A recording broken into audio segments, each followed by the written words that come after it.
in our own backyard. I'm gonna go in my garage with a picture of Nigel Farage and make myself a Union Jack placard. Cause that's why I voted Brexit.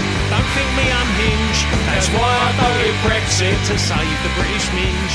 That's why I voted Brexit. Now, something quite odd happened at the weekend. Don't worry, it's not particularly exciting, and we are, I'm afraid, leaning into the B word now, inevitably, I think, given the state of the country. If you're new to the programme, you should know that my colleague Keith keeps a tin into which I have to put £1 every time I say the words "I told you so" in the context of Brexit. I'm thinking of abolishing that at the moment on the grounds of potential bankruptcy. I don't think anyone would enjoy seeing me under Charing Cross Bridge begging for loose change, which is likely to happen as Brexit continues to unfold and as the absolutely grimly predictable and predicted reality of doing this thing becomes ever harder to ignore. I'll tell you what happened at the weekend. I was looking at all the stories about lorry drivers and the hospitality industry, and I mean, everywhere you go, there was a report about doctors feeling unwelcome. We've got a shortage of vets, I think. And it was occurring to me that really this is a conversation about people. I mean, politics is people, but this is about people. We have a shortage of people. The great tragedy of that that referendum campaign, was to introduce distinctions of people. So the idea became, thanks to people like Farage, that if you came from another country, you were somehow worth less. I think they even started talking about quality people, didn't they? So you somehow, and this of course appeals enormously to people who don't come from foreign countries, but who do feel aggrieved or unappreciated, or feel that their great talents and skills haven't been properly recognised by society. You can blame it on the presence, not just the success, the simple presence of people who weren't born here. Now, that's a tragedy for a whole heap of reasons, but key is, of course, if you need something, then the urgency of your need as it increases, so any concern you may have about the nationality of the person that can deliver it or the geographical origins of the person that can deliver it should decrease. I mean, for some people, those horrible stories from the NHS about people not wanting to be treated by foreign medics or I mean, certainly black doctors and Asian doctors over the years have told us horrible stories about that sort of thing. But I don't think that's representative of a broader tribe. I think that is a fair. I mean, you'd say, look, I'm really sick. I need treatment, but I don't want to be treated by a Capricorn or a Sagittarius. I only want to be treated by an Aries or a Pisces. That would be nuts. But there will be some people who are that nuts. I don't really want to talk about them today, and I certainly don't want to talk to them.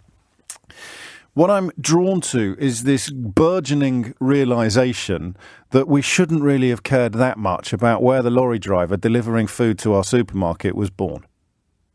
And if he's delivering food to a supermarket in Basingstoke, it seems fairly reasonable that he should expect to live in Basingstoke and raise his family in Basingstoke and send his children to school in Basingstoke. Or Birmingham, or Dundee, or Manchester, or Kidderminster, or Frodsham, wherever it may be. If the nurse, or the lorry driver, or the care worker, or the shop worker, or the person in an abattoir, or the person in a meat processing plant, or the veterinary surgeon, or the wherever it is that they came from, if they're living and if they're working here, it seems reasonable that they should live here and expect to be treated with the same degrees of respect and gratitude that the rest of us get. I can't believe I'm having to say that out loud in 2021, but you know, these pennies take a while to drop. So what I was thinking at the weekend were two things. I was thinking, will these temporary visas that they're calling for work? For the record, the government have already said no.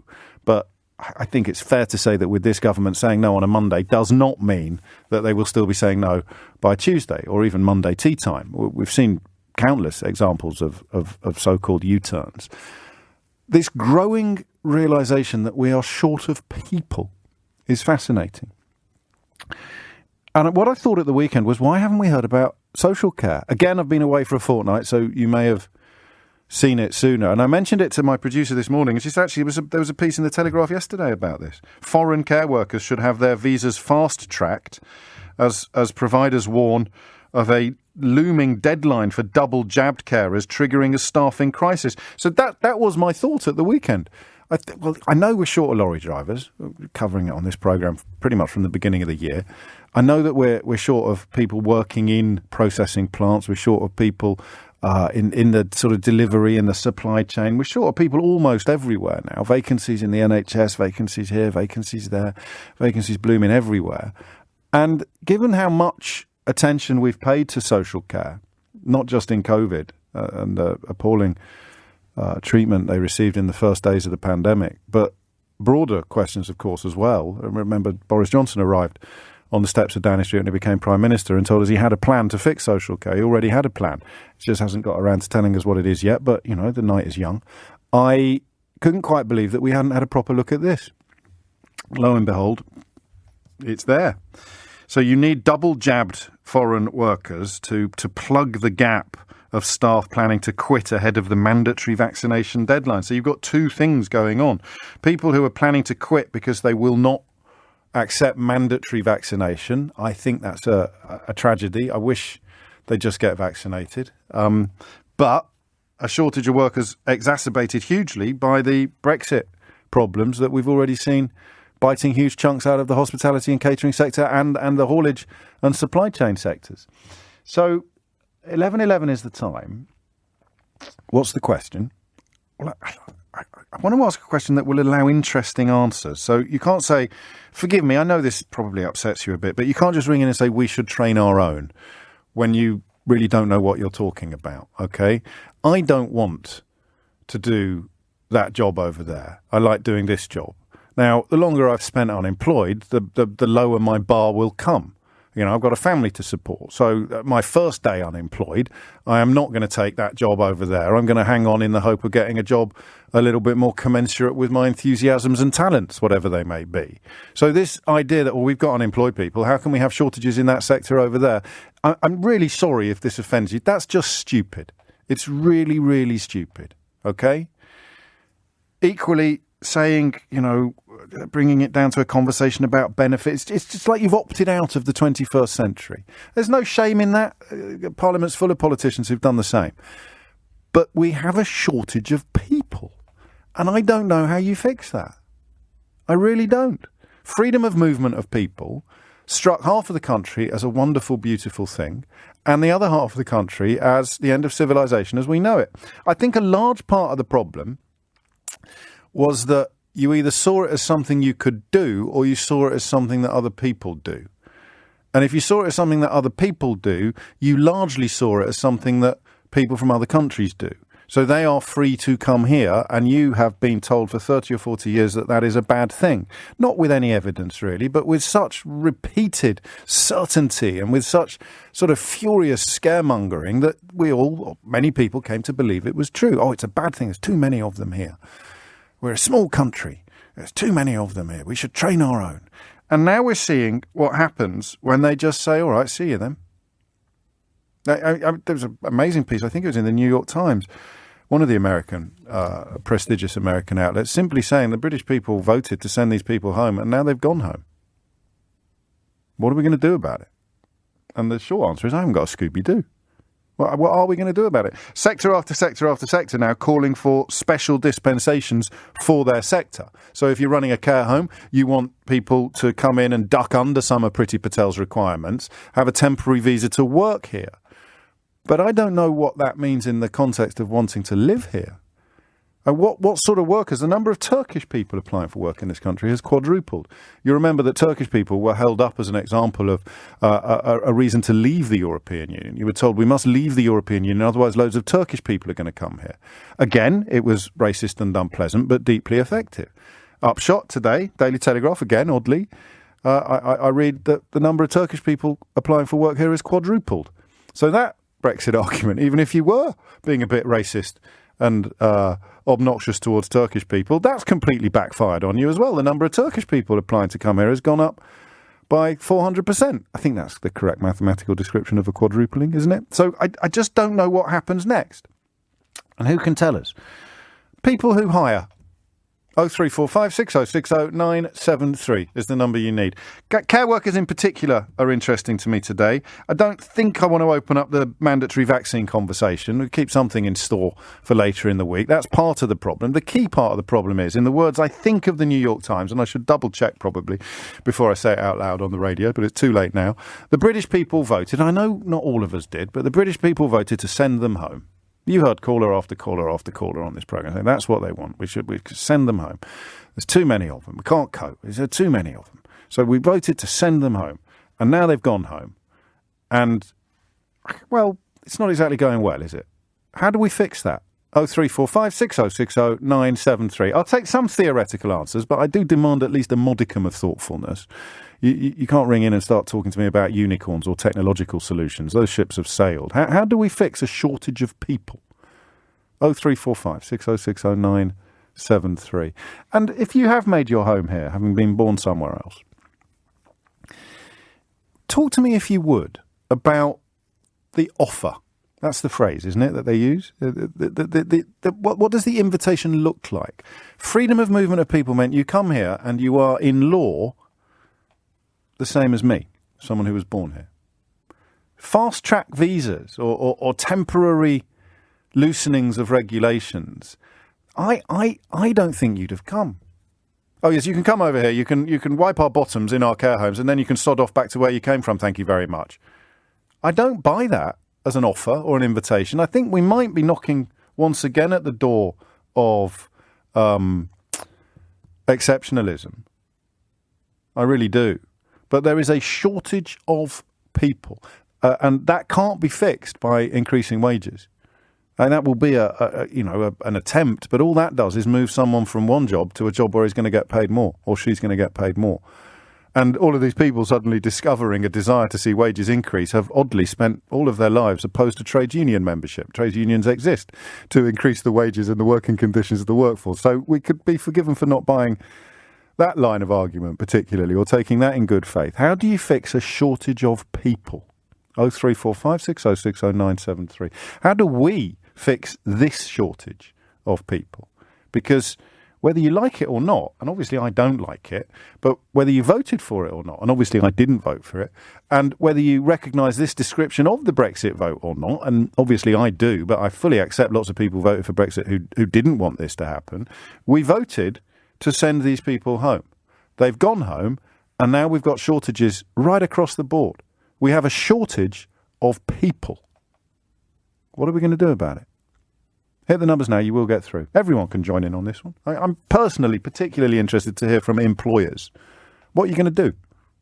I don't think I want to relitigate that argument. It may not have been you, but a heck of a lot of people voted in 2016 to reduce the number of Europeans in this country, to reduce the number of foreigners in this country. Whether it was to send them home or stop them coming seems to me to be moot. Not everybody, I stress fully, absolutely fully, not everybody who voted Brexit is racist, but everybody who is racist was in favour of Brexit. It's a crucial distinction to draw. We now have shortages of people almost everywhere. It doesn't matter where those people come from. There is a shortage of people. That's not an opinion, that's counting. What can we do about it? 0345 6060 973. The other question that I would invite you to answer is the simple one. How bad is it where you are? How bad is it where you are? And remember that improving wages doesn't create people. Okay, so some companies will be poaching staff from other companies with golden hellos, but that means other companies just take up the same shortage. And if you're talking about the food supply chain, then Financial Times reported yesterday, you know this already, long period of subdued prices in this country is coming to an end. So the UK retail trade has signalled the prospect of higher food prices for the foreseeable future, which of course everybody who was voting for cheaper food, as promised by people like Jacob Rees-Mogg, actually secretly knew that food was actually going to be more expensive. But what do we do about a shortage of people? 0345 6060 973. Karen is in Bromley. Karen, what do you reckon? Hi, first of all, please be gentle, because out of all the presenters, you scare me the most. So, you're ruthless. So I'm a domiciliary carer, as well as I started my own recruitment agency for childcare March this year. Oh, crikey. And I think we need to encourage our youngsters. They don't need to go to university. If we can help them to become apprentices, but with decent salaries. Apprentices are paid about £4.85 an hour, doing the same work as, somebody who's, of a maturer age. And it's quite insulting to pay people that sort of salary. Also, when people leave university... I hear you, and we will explore this a little bit further, and it's probably my fault for not being clearer. I kind of want to get something fixed by Christmas. Right. Well, you can't, basically. We have to be realistic. So what's going to happen then?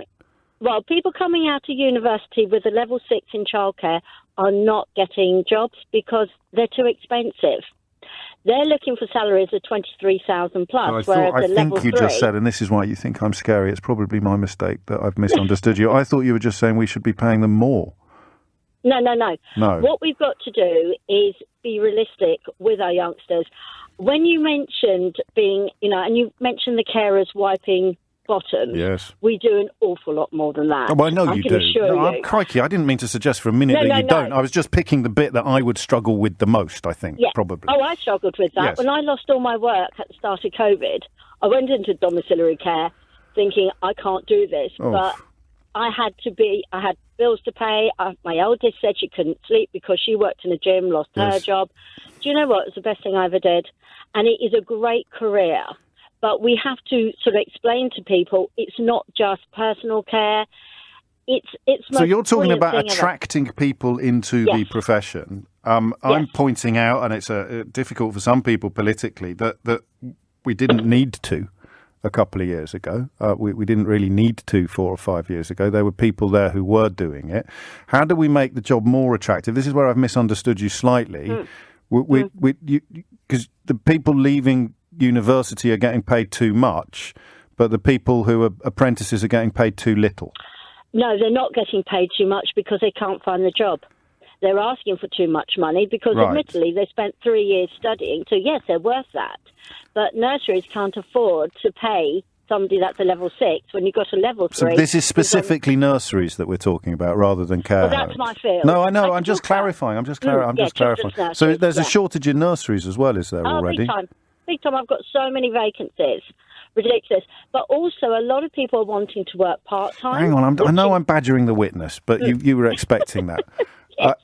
Why have you got so many vacancies? In a sentence or two, if you can. I'll tell you. Yeah. Because people are being very precious. They want to work part-time. They want to work 16 hours so it doesn't affect their benefits. Right. They have got children themselves. I've got 4 children, and I was forever juggling. No, I can't wait for your autobiography, but I'm just interested at the moment. I said that to someone once, Karen, last year. I was being very rude, and he said, I sent you a copy last year. I self-published it, and you never replied. So I'm very wary of telling people that I can't wait for their autobiographies. But I'm interested in, because you say they want to keep their benefits. They might have children of their own. You've just said that. So what is going to... The vacancies are there, and you believe the people are there, but at the moment the people aren't prepared to fill the vacancies. So what's going to change them? I'm getting lots of applications. Yes. I phone them.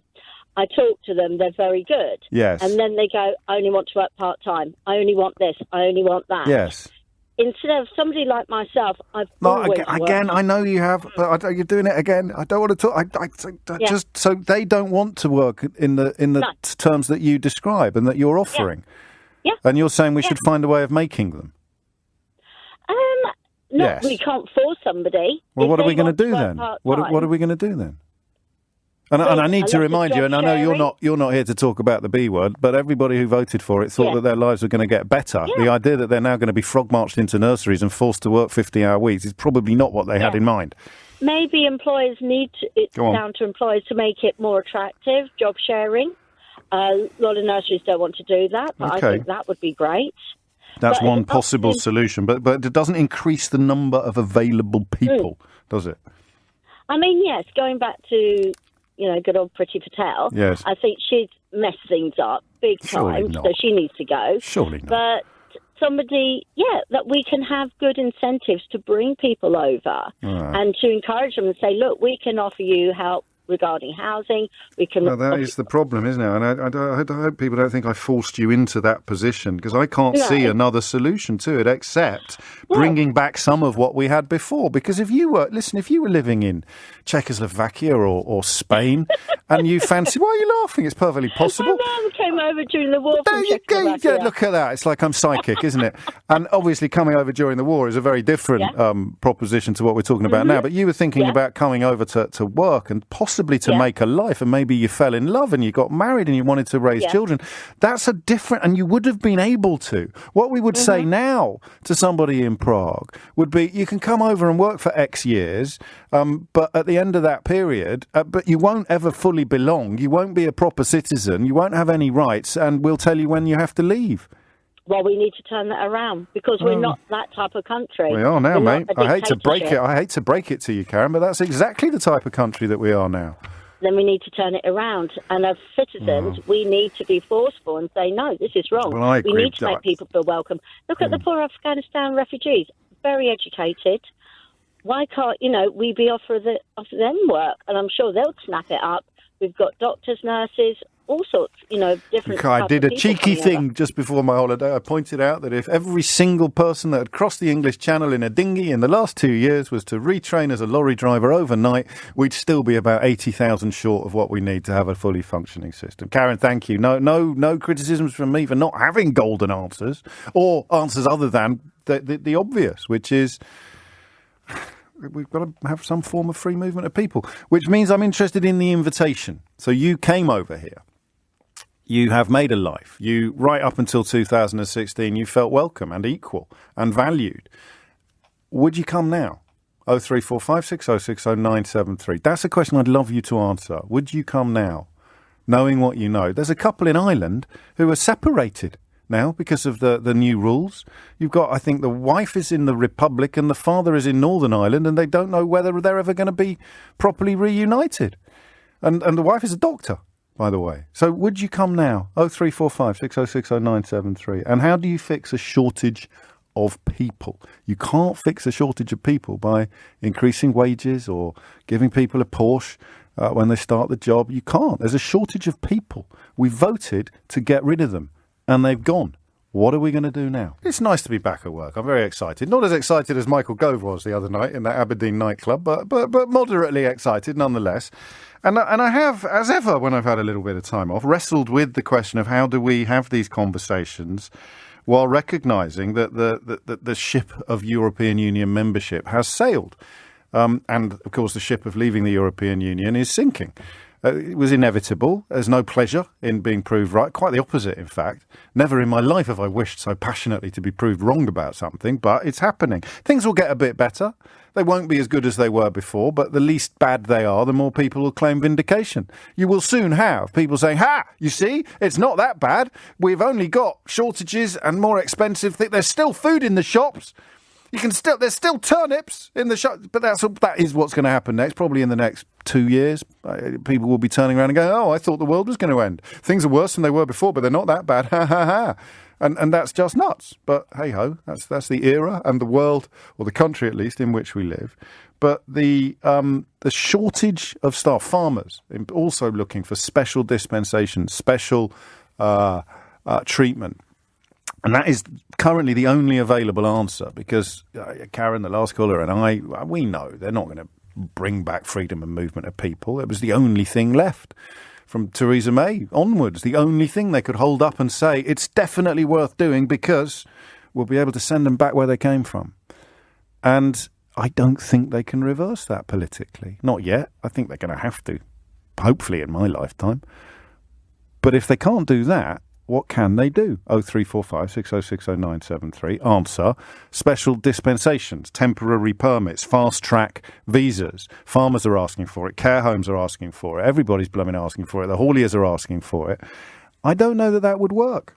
The story from the Telegraph that I mentioned to you, because people who encouraged you to vote for Brexit clearly won't. The number of Turks seeking to come and work in the UK. To be clear, I've got no problem with it. I say, thank God someone wants to come and work here, because we blooming well need you.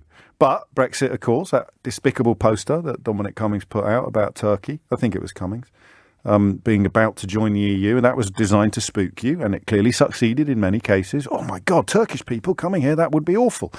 The number of Turks seeking to come and work in the UK has more than quadrupled in a year as they seek to exploit the exodus of Europeans post-Brexit, official figures show. Now, that's in the Daily Telegraph. About the closest this country comes, certainly since Paul Dacre left the editor's chair at the Daily Mail. The Daily Telegraph is a Brexit fanzine. It is the closest you will come to a propaganda sheet in the British media. It pains me to say this, it's my late father's old newspaper, the Daily Telegraph. So when they're writing, they seek to exploit the exodus of Europeans post-Brexit, official figures show. I haven't read the whole article. I don't know whether it references the fact that a lot of people were persuaded to vote Brexit because they were terrified of Turkish people coming to this country. And I don't know how they're going to process the news that the figures have gone up fourfold. Might do that later in the week. Susanna is in St Albans. Susanna, what would you like to say? Hi, James. Hello. Hi. Sorry, I'm nervous a bit. It's only me. Don't be nervous.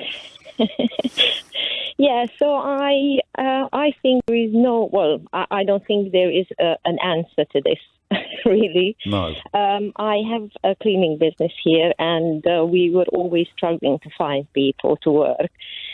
And this is not because we pay little money. We pay really good money.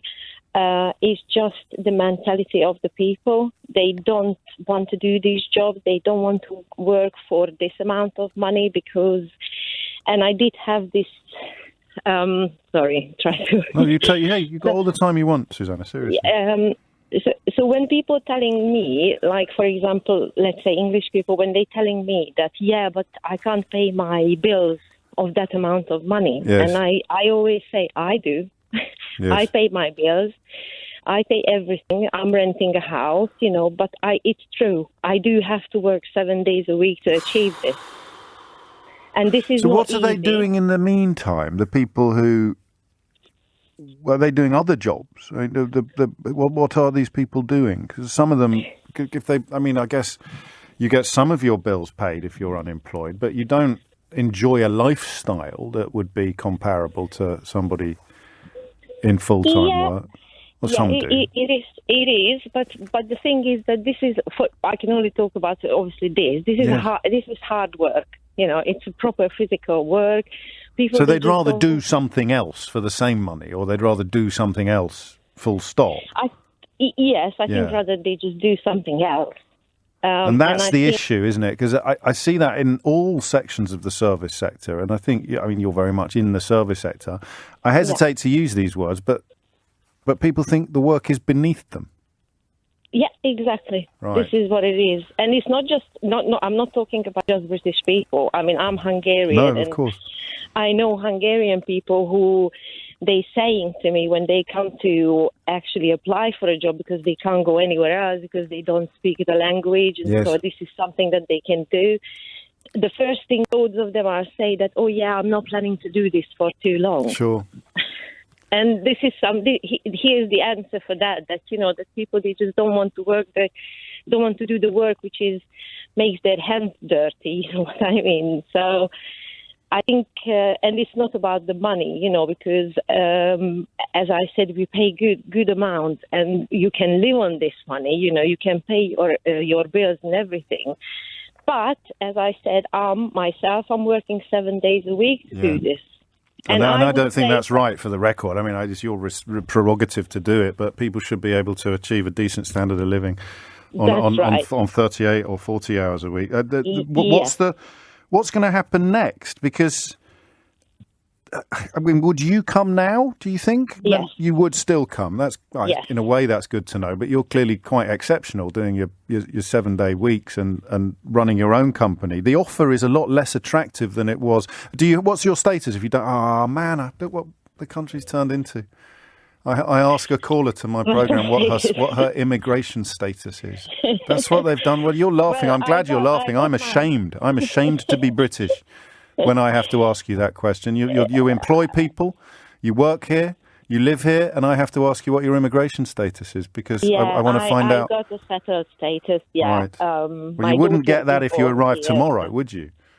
Sorry? You wouldn't get that if you arrived tomorrow. No. No, and obviously this is the one thing that because there are people, for example, from Hungary who would, I know that they would be really hardworking and they would come here and they would do the job properly, but they don't want it anymore because we are not feeling welcome here anymore. No. It's crazy. Even if they say that even if people say that, oh yeah, we need the work, we need to bring people here. Yes. But, yeah, do this, do the dirty work. And then clear off, Yeah. and don't think that you're going to enjoy the same rights as. Well, I hate to say this, but you're going to have fewer rights than an unemployed British person. Yeah.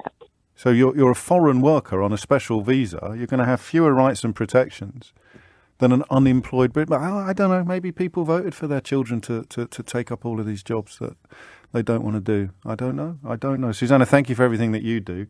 A bit shaken by that. I'm sure I've done that before, but it is a bit of a moment, isn't it? We're so caught up in coronavirus, these new realities that fully haven't landed yet. October is another big day for import-export changes and checks and things getting even stickier. But I'm talking to a caller to my programme. Susanna is kind enough to call me, clearly listens on a regular basis. And some of the answers to my questions will be changed by her immigration status. I might as well have asked to see her papers. Sorry, could I see your papers, please, before I decide what question to ask you next? Wow. Liz is in Cricklade in Wiltshire. Liz, what would you like to say? On the farm. Hi, James. Down on the farm. Down on the farm, yes, still here talking to you again. Yeah, I mean, for Surprised us, you ever get any work done. You're never off the phone, Liz. Go on. I got my ears to LBC the whole time. That'll do. Only your programme, James. Only your programme.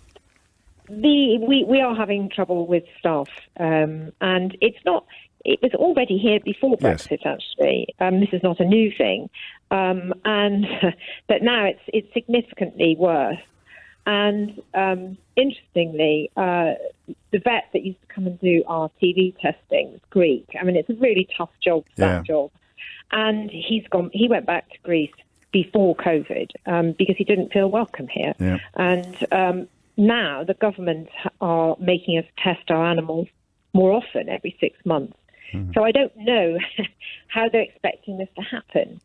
Because before this change came in, they only needed to be, if you didn't have TB in some areas, they only had to be tested every 5 years. We've always been every 12 months because of the area we're in. Yes. So I don't know where they're anticipating all of these vets are going to come from to do this work. So it's extraordinary. So on the one hand, they're taking TB very seriously, and then on the other hand, we've got the headlines over Geronimo that they want.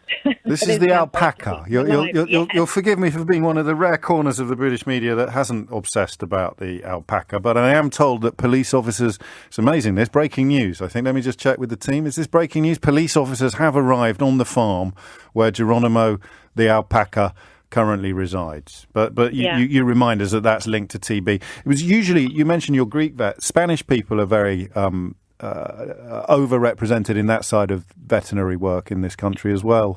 I know that that's really exacerbated shortages as well. How do we fix it? What do we do? Do we all have to sort of go forth and multiply? Well, that would be the farmer's response to the problem, wouldn't it? But just breed more. It's not fixable. No. We've got a top-heavy elderly population in this country, and that is what the reality was before Brexit. It's why we always needed the immigration. And after the financial crisis, we did have many more people coming from Spain and Greece because that's the whole idea of freedom of movement. If your country's going through a difficult time, you can move to another nation to get work. And we've stopped ourselves from being able to do that. And in this stage, we're in a funny stage where we are short of people. And the government is saying, well, this is what you voted for, Britain, so suck it up. And that's where we are. I don't know how much longer people will put up with it. I mean, we've got food shortages being warned for schools and other institutions. How much pain will people actually think, oh, well, we voted for it, so we have to have it? I don't know. And no, nor do I. And some people will never admit it. part of their identity. It's not just a political choice. It's part of who they are. That's the genius of Dominic Cummings' tactics, to turn it into the first round of the culture war. Is it's part of who you are. Yes, we won. You lost. Get over it. And you sort of go, what did you win? What was the prize? Answer, food shortages. Answer, higher prices. Answer, vacancies across the board in hospitality and catering. Pubs might be shut, I was reading at the weekend. They might not be able to get the beer into the pubs. Yes, victory. I'll have a pint of sovereignty, please, landlord, and a packet of blue passports. And I know I've been going on about it for a long time. And in many ways, coronavirus, tragically, has distracted us from the burgeoning and inevitable realities. But the old line of coming over here, taking our jobs, as Stephen Landudno points out, has assumed a rather new resonance, hasn't it? Coming over here, not coming over here, not taking our jobs. And look where that's left us. As far as I can tell, for the lorry industry, these fast-track passes to get lorry drivers back wouldn't work anyway, as most of the European drivers I worked with had citizenship in the UK and could have stayed after Brexit.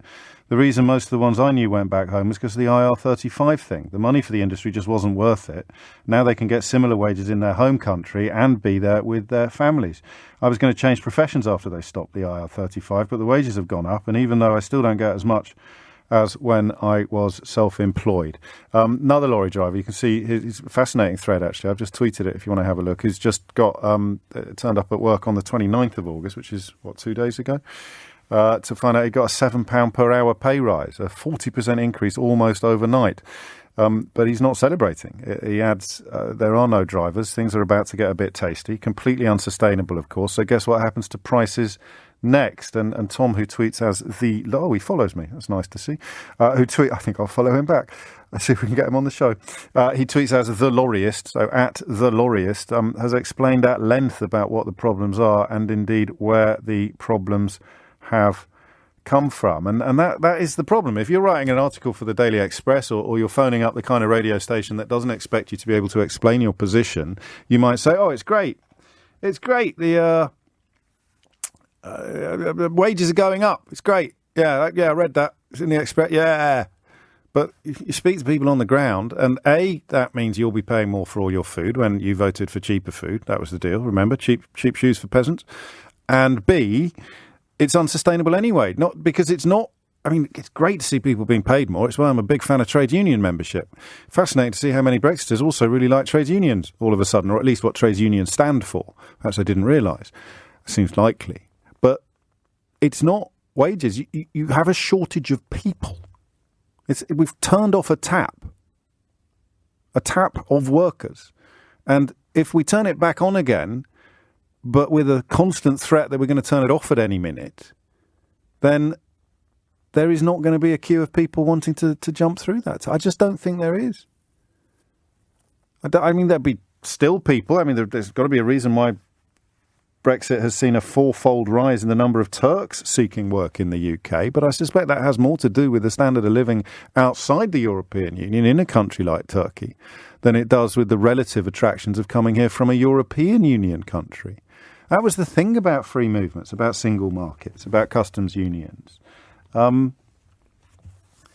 Is that it's really attractive. It's really good for the citizens. It is. I mean, I think we might be the first electorate in history to vote to abolish our own freedoms.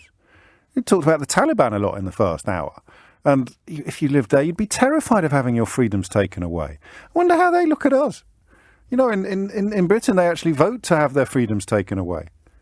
They voted to have their own freedoms taken away, including arguably the most valuable freedom of all, which is the freedom to move, the freedom to work and love and live elsewhere. Well, they did what? They voted to know. Surely one of their enemies took it away from them. Surely an invading force marched up the Mall and announced that they wouldn't be free to move. No, they voted for it. They voted to have their own freedoms taken away. Do they realise it will apply to their children and their grandchildren? Yep, they wanted it. They wanted it all along. I'll read you a text. I mean, they're just boring now, but they're still out there, obviously. I am glad these Hungarians no longer want to come here. They are not welcome and should go back. Brexit has been a success. And I know the massive majority of people who voted for it are going to be feeling horrible about the fact that you're now on the same team as this lad. But we did warn you. Keith, polish the tin. We did warn you. What did you think was going to happen? Anyway, that's not today's question. It's not time for mea culpas and apologies, and I told you so. It is simply a question, how do you increase the number of people available for work in this country at this time? 0345 6060 973. I'll say that again. It's a clear question. How do we increase the number of people available for work in this country at this time? 0345 6060 973. We voted to chuck them out. We voted to send them home. They've gone home. What are we going to do about all the jobs they used to do? Peter's in Oxford. Peter, what would you like to say? Hello, James. Hi again. Hello. Yeah, I mean, I agree with everything you said about free movement. I think that's in the long term, the only answer. I agree it's a long and hard struggle to restore what we've lost. You mentioned earlier Irish doctors, and I'm one. Yes. I've been a doctor in the NHS for many years. I've lived in the UK since 1982. Since the referendum for the first time, I wondered whether it's the right place for me. And even though, as an Irish person, I have the right to travel freely within not only the UK and Ireland, but also within the whole of Europe. But I think many people like me have been tempted to return to their home countries, not because they have to, but because they're seeing around them a hostile environment. And they see people talking in a way they never talked before about how unwelcome, like your correspondent just now, Yes. how unwelcome people from other countries are. Now, you're quite right. I mean, Turkey and many other parts of the world are sending far more people to the UK than they did before the referendum. I mean, net migration to the UK hasn't changed really, but the number coming from Europe has fallen by about 100,000 and been made up by people from elsewhere because of that shortfall. I mean, if people voted to... well, we've still got big shortages, though. I haven't got those numbers in front of me, but people are coming in to do different things. They're not coming in to do the jobs that I think I can say that we need to be done. Well, exactly. And I feel it makes me really cross. I'll just read out to you what the UK government's response to this was. And the Road College Association and many others called for changes in visa regulations. They said the British people repeatedly voted to end free movement and take back control, etc. Employers should invest in our domestic workforce instead of relying on labour from abroad. Now, as a doctor, when I'm being told, and we're very, very short on the ground, as you know, I'm regularly told by patients they can't get an appointment with a GP for weeks, and that's not the GP's fault. It's quite simply the fact that we have a severe shortage and worsening shortage of doctors. And as a locum, I'm constantly being inundated with offers of work. It's good for me, but frankly, it's not something I want to see, because it just reflects as a symptom of the severe shortage. And that's going to be the next chapter, isn't it? We can expect the right-wing newspapers to start attacking GPs in the NHS for not being available, whereas they've created the environment in which there aren't enough doctors. The environment, exactly. So the thing is this, that when the government says we should train up more doctors or more lorry drivers or whatever, they have no idea of timescales. You know, if you open a new medical school now in 2021, 22, they will come on stream as GPs approximately 2032, and as specialists even later. And that's the kind of timescale you're talking about. Well, that's why I keep mentioning Christmas. I say I want some of these problems to be fixed by Christmas. What are we going to do? The wood shortage, the government's answer is plant more trees. Now, I ask you, it's the same kind of thinking. It's that mentality. And it's the mentality that appears in the Conservative Manifesto. And they said, the words they used was that by establishing immigration controls, ending freedom of movement, we'll be able to attract the high-skilled workers we need to contribute to our economy, etc. There'll be fewer low-skilled migrants, and overall numbers will come down. This was the aspiration that underlay this. Now think about that. What they're saying is we want to actually control migration. Well, the short occupation visa scheme, which is their tool for doing that, is a very, very blunt instrument. They have no proposals at all to change anything on it for the next year, 2022. So you can't just say we're going to call HGV drivers a shortage specialty, because that's not how it works. No, I know, and they'll be queuing up for it. And actually, the fellow I mentioned who's detailing the reality of being a lorry driver is pretty clear about it just being a really tough gig. And it's the kind of job you do if you're doing it for a number of years. You're banking the money and then you're moving on to do something else, or it suits you. This idea that there's an untapped reservoir of humanity in this country that's just waiting for the right opportunity, the right invitation and the right training, and then they'll all sign up as lorry drivers is just ridiculous. But I guess it keeps the truth at bay for another day. Tom, thank you. Peter, sorry, thank you. Here he is, Tom. It's hard work. The hours are long. It can be dirty, heavy, manual work. It's dangerous. It's complex. It's highly regulated. It's bad for your health. It's bad for your diet. It's bad for your family. It's bad for your social life. It's poorly paid per hour on average, and the cost of entry is high. Why aren't more people queuing up to do it? And if we do create an environment in which more people are prepared to do it because we make it more rewarding, then we all pay more for our food.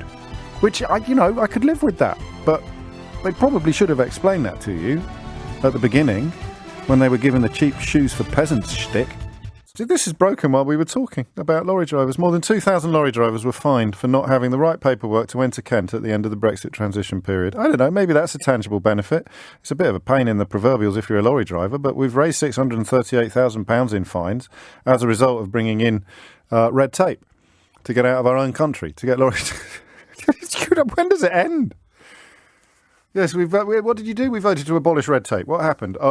We brought in loads more. And also, the few lorry drivers who were still doing the job got fined thousands of pounds for not being aware of what red tape they needed in order to drive out of their own country, which they could do without any trouble, completely freely, up until the beginning of this year. Well, what changed at the beginning of this year? Well, that's when the ramifications of that vote that we made to get rid of red tape kicked in. Don't worry, we're moving on to something else for now, but I suspect that the B word is going to be featuring rather more in our conversations moving forward than it has for the last year or so. You'll remember my catchphrase, I hope. Contempt for the con men, compassion for the con. And I mean that so sincerely. That's why I voted Brexit. My message is succinct. Don't let the great British minge become extinct. Don't let the great British minge become extinct. That's why I voted Brexit. I'm gonna put it bluntly. That's why I voted Brexit. We're not a multicultural country. That's why I voted Brexit. Come on, join the hunt. You gotta love Nigel Farage because he's a proper British cunt.